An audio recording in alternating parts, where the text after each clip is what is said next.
আমরা টাকা দিয়ে অর্গানিক তেল কিনি, কিন্তু সেটা যদি একটি উপাদান দিয়ে ঘরেই তৈরি করা যায় তাহলে কি কেনা দরকার হয়?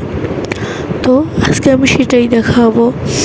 একটি রসুন এবং নারিকেল তেল, এই দুটি উপাদানে তৈরি হবে আমাদের তেলটি। আমি এখানে আমার 1 কাপ তেল নিয়ে নিয়েছি।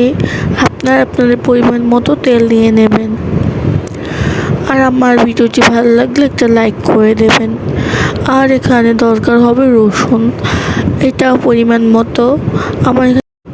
তো এখানে আবার আমি রসুনগুলোকে হালকা ছেঁচা দিয়ে নিয়েছি, যদি গোটা দইটার যে মেনিটা ওটা বের হবে না। তো এখানে আমি তাওয়াতে দিয়েছি, দিয়ে 2 মিনিট আর কি অপেক্ষা করতে হবে যাতে পানি না থাকে। তারপর আমি তেলটা দিয়ে নিলাম। এবার তেলটা গরম হওয়ার পর দেখতেই পাচ্ছ এমন গরম হতে হবে যেন দিলে এরকম হয়। তো দেওয়ার পর আমি অনেকক্ষণ পর লাড়বো,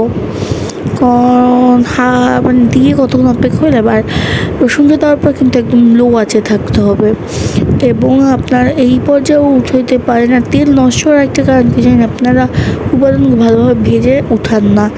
তো এটা নষ্ট হওয়ার প্রবণতা আছে যদি ভালো করে না উঠান। তো এই পর্যায়ে আমি উঠিয়ে নিব।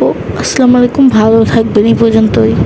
তো তেলটি সেঁকে নেওয়াতে হবে, এই যে আমি সেঁকে নিতেছি। রসুনটা আলাদা করতে হবে, আর এই যে তেলটি এরকম হবে কালার। ক্যামেরার কারণে একটু অন্যরকম দেখাতে পারে, বাট এরকমেরই কালার হবে প্রায়।